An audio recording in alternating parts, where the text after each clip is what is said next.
Jadi biasanya kalau pantai sedang surut seperti ini atau esa, biasanya tuh masyarakat di sekitar sini tuh sedang mencari atau aboja, mencari hewan-hewan yang terperangkap. Jadi kalau digigit lintah seperti ini, tidak usah panik. Karena tinggal menggunakan tembakau ya.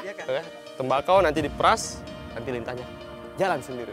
Jadi biasanya masyarakat di pesisir Indonesia itu memiliki olahan makanan ikan asap ya Ibu ya. Nah seperti hari ini kita akan masak dengan ikan tuna dan juga ikan cakalang. Pas. Ya memang karena karakter belut ini memang licin, makanya kita harus hati-hati ya. Kalau mau dipegang, takutnya nanti bisa lepas. Kayak begini, kita sudah rugi. Cari lagi, ayo.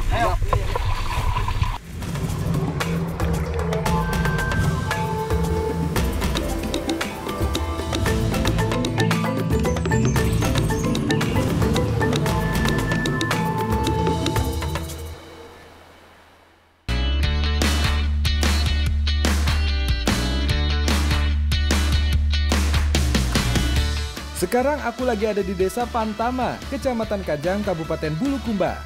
Salah satu desa yang ada di ujung timur Bulukumba ini memiliki pemandangan laut yang luar biasa. Belum lagi dengan bukit-bukit agung yang menjulang, menambah keindahannya. Walaupun masih kalah pamor dengan Biar, Pantai Pantama ini menawarkan ketenangan yang berbeda.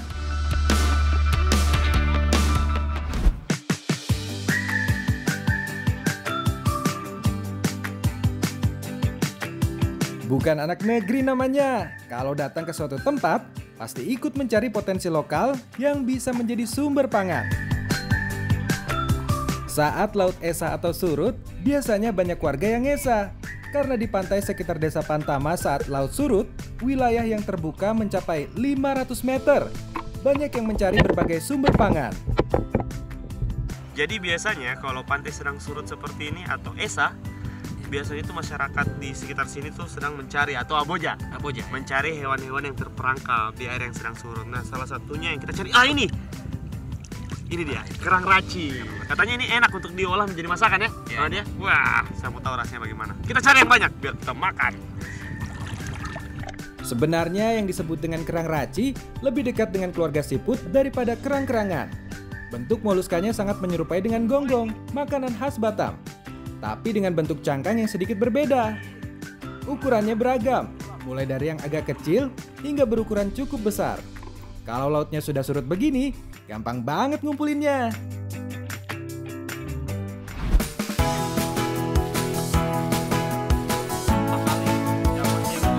Walaupun terpisah ribuan kilometer, ternyata cara mengolah moluska yang satu ini, baik di Batam ataupun di Kajang Bulukumba, memiliki kesamaan.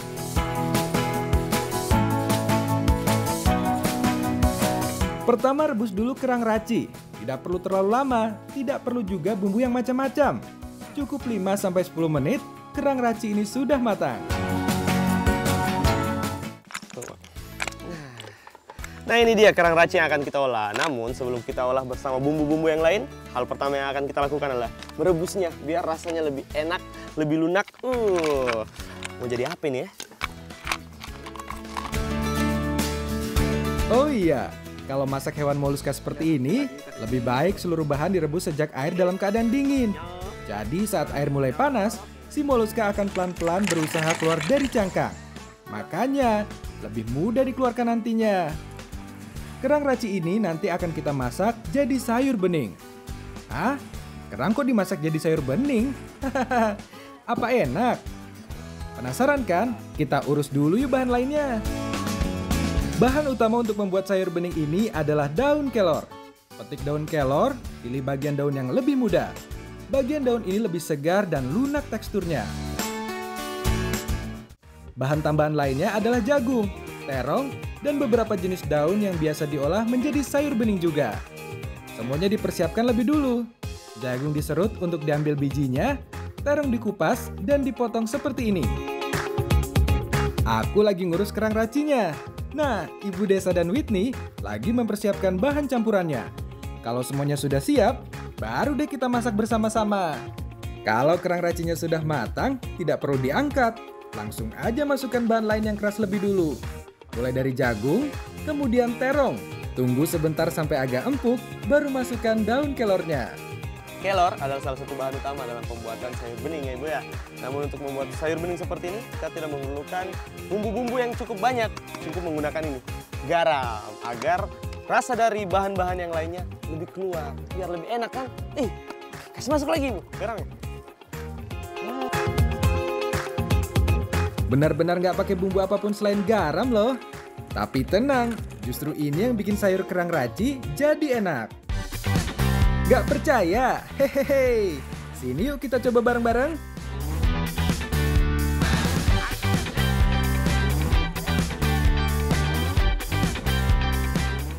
Rasanya benar-benar gurih. Semua rasa dari bahan dasarnya jadi lebih menonjol. Sekilas memang agak terlihat aneh, mengkombinasikan antara sayur bening dan kerang. Namun setelah dirasa, setelah dikombinasikan, rasanya enak. Walaupun hanya menggunakan garam ya, Ibu ya.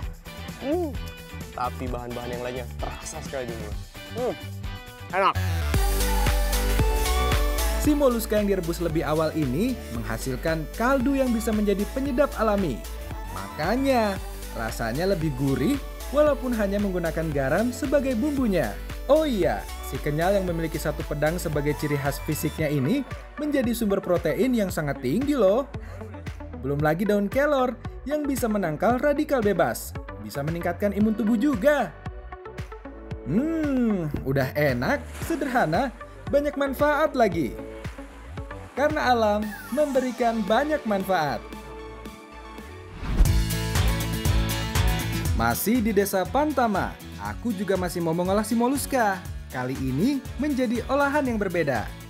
Masih dengan olahan kerang raci, kali ini kita akan masak dengan bumbu halus dan juga kelapa. Mau jadi apa ya? Bisa penasaran rasanya. Kerang raci ini akan kita masak jadi palu gami. Aku mau mengeluarkan dulu si moluskanya. Caranya gampang banget loh. Kalau sudah direbus, tinggal congkel sedikit dan tarik bagian pedangnya. Tuh kan, dengan mudah si moluska bisa dikeluarkan dari cangkangnya.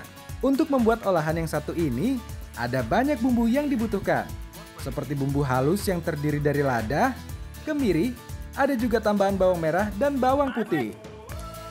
Bahan tambahan lain adalah kelapa yang diparut. Kelapa ini jadi bahan paling penting untuk membuat palu gami. Karena palu artinya masak, dan gami adalah kelapa yang disangrai.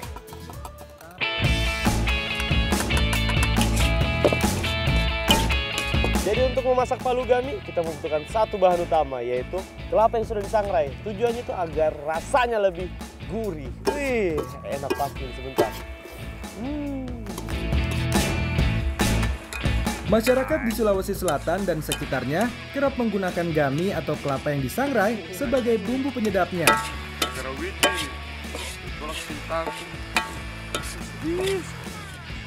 Sudah, sangrai itu yang betul. Iya. Stop drama sudah. Iya. Setelah disangrai sampai kecoklatan, masih harus ditumbuk sampai halus dan keluar minyaknya. Rasanya lebih gurih juga loh, dan gampang larut kalau ditumbuk seperti ini. Sip, semua bahan sudah siap. Saatnya palu gami kita masak.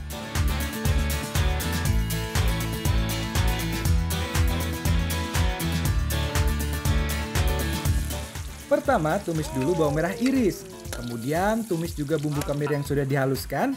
Setelah harum, masukkan juga irisan cabai merah besarnya. Tambah dengan sedikit air, biar nggak gosong bumbunya. Setelah mendidih, baru deh masukkan si moluskanya. Terakhir, masukkan kelapa sangrai yang sudah ditumbuk. Caranya dengan dicairkan dulu seperti ini, baru campurkan ke bahan lainnya. Tujuannya agar lebih mudah larut dan tidak menggumpal.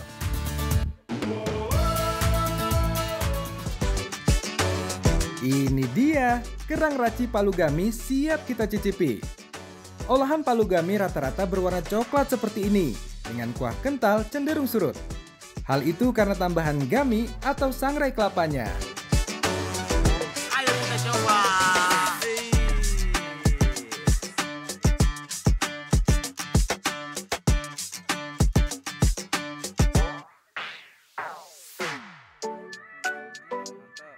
Rasa dari palu gami ini sangat spesial, sangat unik. Apalagi dengan kerangnya yang teksturnya sangat kenyal dan juga gurih. Dan juga itu gami atau kelapa sangrainya. Oh, itu tambah gurih lagi. Wah, enak sekali. Nambah ya? Ya. Habis nih. Lapar kah? Ibarat di Jawa Timur, gami adalah serbuk koya yang bikin rasa soto jadi lebih sedap.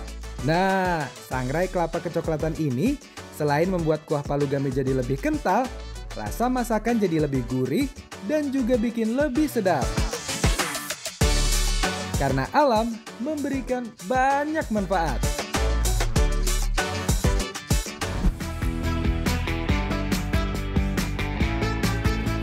Kita geser sedikit ke desa Bulolohe, Kecamatan Rilau Ale, Kabupaten Bulukumba. Aku dan anak-anak dari Literatur Garden mau cari ikan air tawar dengan cara mapameti. Karena lokasinya yang berada di rawa bekas sawah, membuat aku langsung disambut dengan gigitan dari lintah. Jadi kalau digigit lintah seperti ini, tidak usah panik. Karena tinggal menggunakan tembakau ya. Tembakau nanti diperas, nanti lintahnya jalan sendiri lagi. Gak tanggung-tanggung, bukan cuma satu kaki, tapi dua kaki sekaligus yang diserang oleh moluska penghisap darah ini. Selain dengan tembakau, mengatasi gigitan lintah bisa juga dilakukan dengan menaburi garam. Jangan langsung dicabut, karena bisa menggigit makin kuat. Jadi lebih dalam nanti lukanya. Yuk langsung lanjut cari ikannya. Di lokasi yang dicurigai terdapat ikan, aliran airnya kita bendung melingkar seperti ini. Setelah itu, langsung kuras air yang ada di tengahnya. Sekarang saya bersama teman-teman sedang mapameti atau mencari ikan di sungai maupun sawah seperti ini. Namun ada yang unik karena untuk mencari ikan seperti ini kita melakukan proses yang namanya mapameti, yaitu menguras air seperti ini. Tapi banyak lintahnya jadi harus cepat kerjanya. Ada cara lain untuk menghindari gigitan lintah kalau sedang berada di daerah berlumpur seperti ini. Caranya adalah dengan terus menggerak-gerakkan kaki. Jangan sampai kaki diam terlalu lama. Nih. Ya. Jadi kalau setelah airnya surut, sekarang kita melakukan proses makaremo atau mengambil ikan menggunakan tangan kosong. Banyak sekali ikan di sini. Kejar lagi, tangkap! Dengan debit air yang sudah berkurang, keberadaan ikan semakin mudah ditemukan. Tapi tetap saja harus jeli. Mataku yang nggak terbiasa, susah membedakan mana ikan, mana gundukan lumpur. Berbeda dengan Ikhlas dan kawan-kawan, mata mereka sangat jeli, tangan mereka juga cekatan. Jadi dengan tangan kosong seperti ini, mereka bisa dengan mudah menangkap ikan.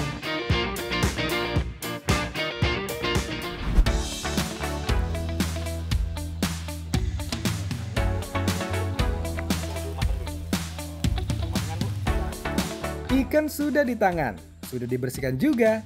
Saatnya kita olah, tapi sebelum dimasak, ada yang harus aku lakukan agar si ikan air tawar ini jadi lebih enak nantinya.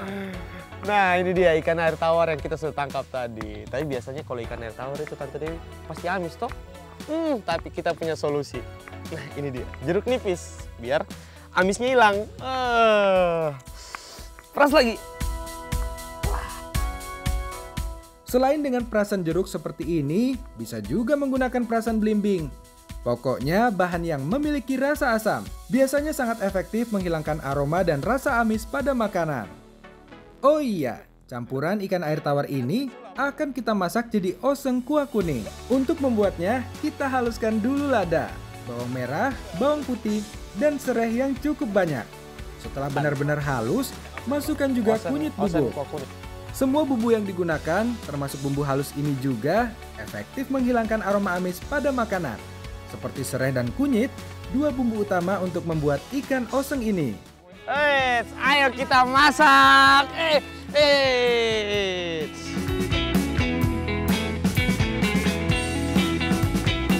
Sip, saatnya kita masak. Pertama, tumis dulu bumbu halus berwarna kuningnya. Setelah matang, tambahkan air yang cukup banyak. Tunggu sebentar sampai mendidih. Bumbu kuning bukan sembarang bumbu kuning, karena untuk memasak oseng kuah kuning membutuhkan bumbu kuning yang dicampur serai dan ini sudah ada dalam sini. Makanya aromanya lebih wangi dan lebih sedap. Wah, enak sekali nih, Dewe. Setelah itu, masukkan semua ikannya. Masak sampai ikannya benar-benar empuk dan matang. Tidak usah terlalu sering diaduk nih. Cukup disiram-siram seperti ini. Ikan oseng seperti ini pada dasarnya adalah olahan ikan berkuah segar. Nah, kalau mau lebih pedas, tinggal tambahkan cabai sesuai selera.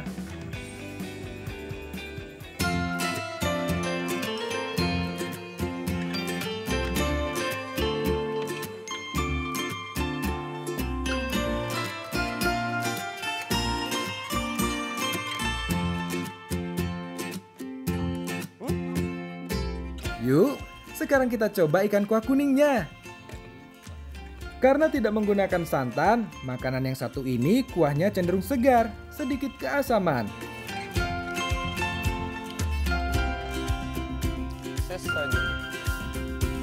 Ikan air laut dan ikan air tawar memiliki karakteristik yang berbeda. Apalagi habitatnya, ya kan? Dan kadar garamnya pun berbeda. Seperti di air tawar, kadar garamnya hampir 90% tidak ada ya? Tidak ada. Makanya rata-rata ikan di air tawar itu amis ya, Ibu Dewi?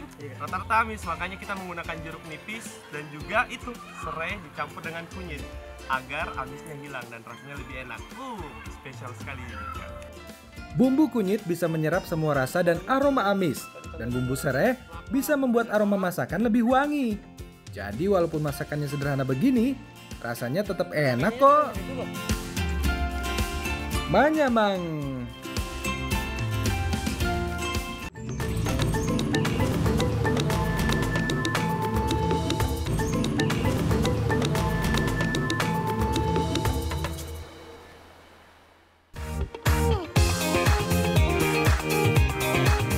Di sekitar pesisir, tentu ada banyak olahan makanan yang bahan bakunya ikan, termasuk olahan ikan yang akan kita buat sekarang. Jadi biasanya masyarakat di pesisir Indonesia itu memiliki olahan makanan ikan asap ya, Ibu ya. Nah, seperti hari ini kita akan masak dengan ikan tuna dan juga ikan cakalang. Kita akan jadikan ikan asap. Gimana rasanya? Ikan segar yang akan diasapi biasanya dibelah dulu jadi dua, kemudian difilet-filet menjadi ukuran yang tipis begini. Biasanya ikan-ikan yang sering dijadikan olahan ikan asap adalah jenis ikan yang berukuran besar. Kalau di sekitar Bulukumba, umumnya adalah ikan tuna, tongkol, atau cakalang. Jadi sebelum ikannya ini dibakar, kita tusuk pakai lidi seperti ini agar ikannya nggak mudah hancur. Bener ya Bu ya? Benar. Ikan tuna asap di sekitar Bulukumba umumnya dipotong dengan ukuran sebesar ini, karena rata-rata untuk dijual dengan harga Rp10.000 per potongnya di pasar.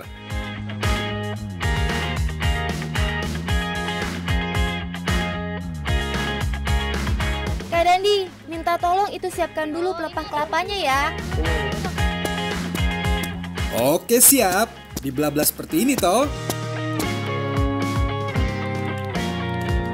Jadi sebelum ikannya diasapi, kita menggunakan pelepah kelapa Ibu ya sebagai alasnya. Nah tujuannya itu supaya ikannya itu nggak kena langsung sama besinya, supaya nggak lengket Ibu kan? Iya.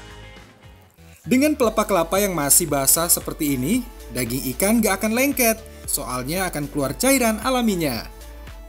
Sip, yuk kita kasih asap semua ikannya. Tradisi pengolahan ikan asap seperti ini sebenarnya sudah dilakukan oleh masyarakat kita sejak zaman dulu. Fungsi utama awalnya adalah sebagai proses pengawetan makanan secara alami. Dengan diasapi seperti ini, ikan akan lebih awet, bisa bertahan hingga beberapa hari. Karena bakteri yang akan timbul akan mati terkena partikel asapnya. Sekarang, karena ini daging asap, jadi apinya nggak boleh keluar. Harus disiram. Iya. Siram Ibu. Ibu siram. Siram itu Ibu. Itu menyala tuh. Iya. Dasar Kak Dandi, suka iseng. Disuruh siram api, malah usap air ke muka sendiri. Hehehe, biar nggak pedis ini mata. Oh iya, kalau sekarang selain fungsinya sebagai proses pengawetan ikan secara alami, ikan yang diasapi seperti ini juga membuat rasanya jadi lebih khas. Lebih enak Mi, manyang. Ibu, boleh minta satu kah? Lapar saya. Boleh. Boleh satu, coba satu. Ini kan. Ini, coba. Coba dong, cobain. Enak. Enak. Jadi sebenarnya ikan asap yang seperti ini tuh udah bisa dimakan ya Ibu ya? Iya. Tapi kalau kita masak lagi menjadi olahan khas desa Kasuso itu pasti lebih enak ya? Iya. Kita masak lagi habis ini. Ya udah yuk, tidak usah terlalu lama. Langsung saja kita masak.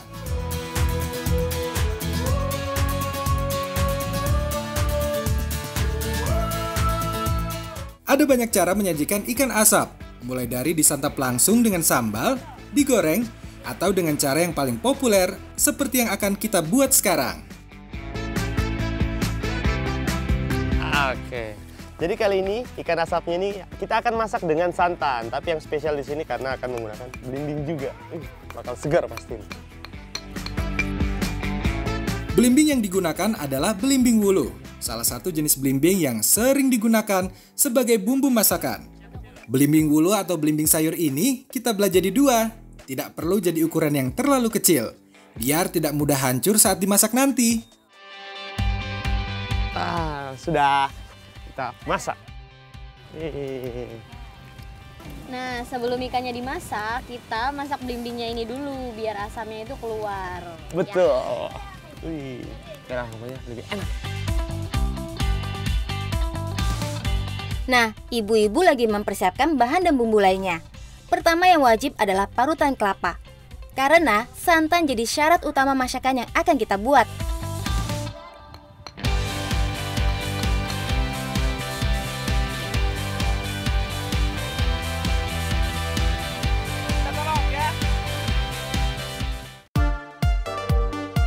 Selain itu, ada juga bumbu yang ditumbuk sampai halus, mulai dari lada, bawang merah, bawang putih, dan kunyit. Selain itu ada juga cabai utuh dan serai yang digeprek. Oh iya, udah mateng nih belimbingnya. Saatnya kita masak. Memasak ikan asap santan ini cukup unik. Begitu rebusan belimbing wuluh ini matang, langsung masukkan ikan asap ke dalamnya. Ikan asap langsung masuk ke dalam rebusan belimbing wuluh, biar aroma atau rasa amis yang tersisa bisa hilang sempurna. Oh iya, ikan asap yang kita olah adalah bagian kepala. Salah satu bagian ikan asap yang paling enak diolah jadi kuah santan. Setelah ikan masuk, langsung campurkan juga santan segarnya. Jangan lupa terus diaduk ya, biar tidak pecah. Jadi tetap gurih rasa santannya. Kalau sudah matang, sekarang turunkan pancinya. Tapi belum bisa dimakan. Belum ada bumbunya tuh. Nah, sekarang saatnya masak bumbunya. Ini Mi, uniknya masak ikan asap santan di Bulukumba. Setelah ikan matang, bumbunya justru ditumis terpisah. Mulai dari bumbu halus, serai, dan cabai. Sampai benar-benar matang. Setelah bumbu matang, baru campurkan ke dalam ikan dan santannya. Nah, setelah ini sih benar-benar sudah selesai toh. Ikan asap santan siap dihidangkan. Kalau di Jawa sana, olahan ikan asap santan seperti ini hampir sama dengan mangut. Sama-sama menggunakan ikan asap dan sama-sama menggunakan santan pedas. Bedanya adalah bumbu asamnya.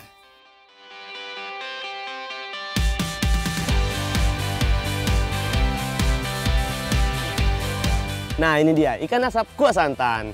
Ikan asap kuah santan ini teksturnya sangat lembut ya. Karena melalui proses pengasapan. Dan wanginya tuh harum sekali. Enak, makanya bikin nambah nafsu makan Tante. Ditambah lagi karena pakai belimbingnya itu, jadi bikin ikannya ini tambah segar rasanya. Enak ya Tante? Enak. Ya. Tambah lagi. Bisa saya bungkus kah? Bisa. Belum lagi manfaat belimbing wuluh yang cukup banyak. Selain kandungan vitamin C-nya yang banyak, si asam hijau ini juga bisa menurunkan tekanan darah, menurunkan kadar kolesterol, dan bisa meredakan batuk.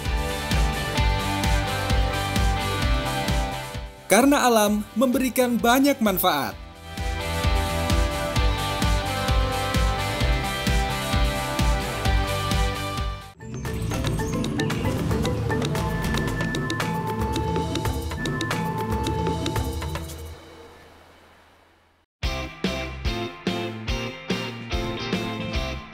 Pindah sedikit ke Desa Bulolohe, Kecamatan Rilau Ale, Kabupaten Bulukumba. Aku lagi bersama teman-teman di sini mau cari salah satu jenis ikan yang biasa dicari untuk orang yang sedang dalam masa penyembuhan. Cukup kita pancing dengan alat sederhana ini, sebuah umpan dari cacing yang terpasang pada kail dan diikat dengan senar pendek, langsung terhubung ke bambu tipis dan panjang ini. Belut adalah sekelompok ikan berbentuk mirip ular yang termasuk dalam suku Simbranchidae. Cara paling gampang untuk membedakan antara belut dengan ular adalah belut tidak memiliki sisik sama sekali, jadi lebih licin ya.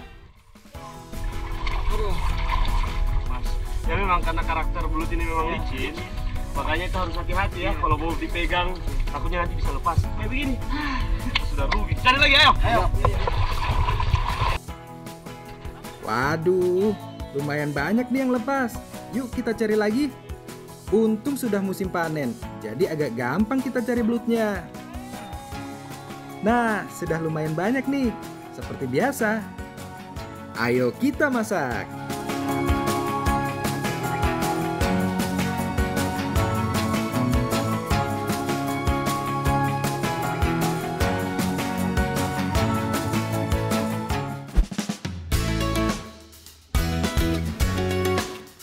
Ayo, biasanya kalau ada belut seperti ini, kalian suka masak jadi apa?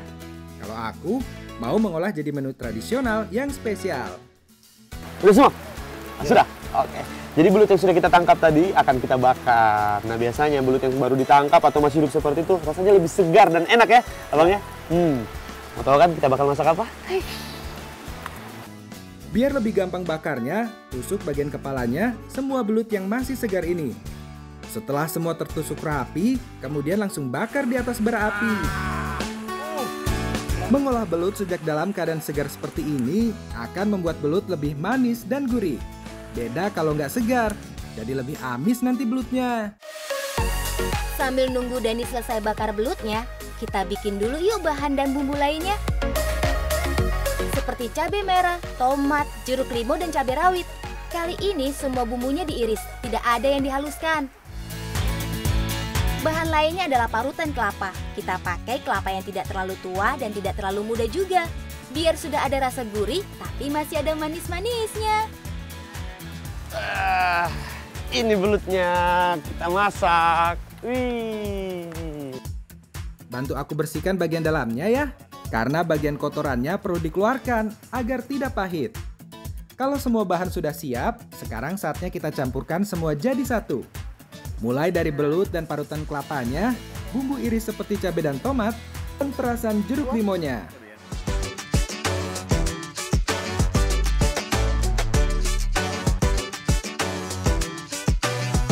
Jangan lupa tambahkan juga campuran daun jeruk dan daun kemangi.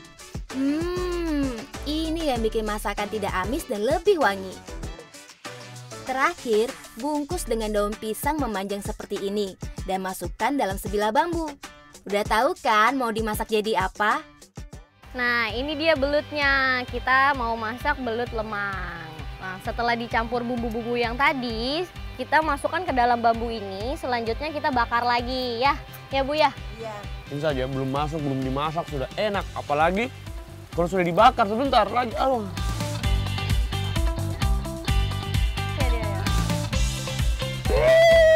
Udah. Mama, sudah ini ayo. Iya.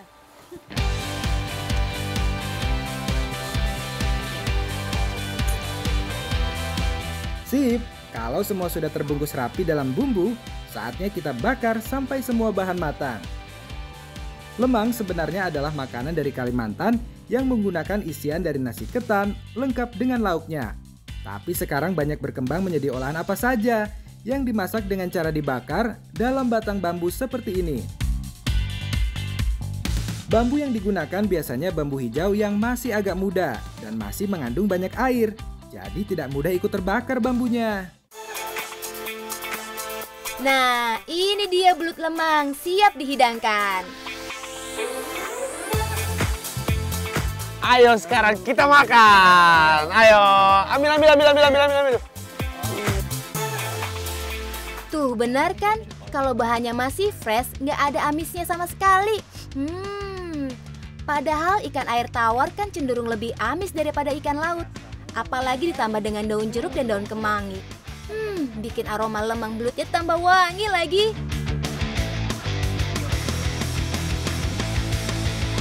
Lemang belut ini rasanya gurih sekali, ditambah bumbu-bumbu yang tadi itu bikin tambah seger. Dan untuk lebih spesialnya lagi karena masih ada aroma pembakarannya tadi, ya kan ya? Betul, apalagi belut ini memiliki zat besi yang cukup tinggi dan bagus untuk stamina kita, biar tidak gampang sakit. Memang ya, alam Indonesia itu selalu unik-unik. Karena alam memberikan banyak manfaat. Makan lagi! Makan!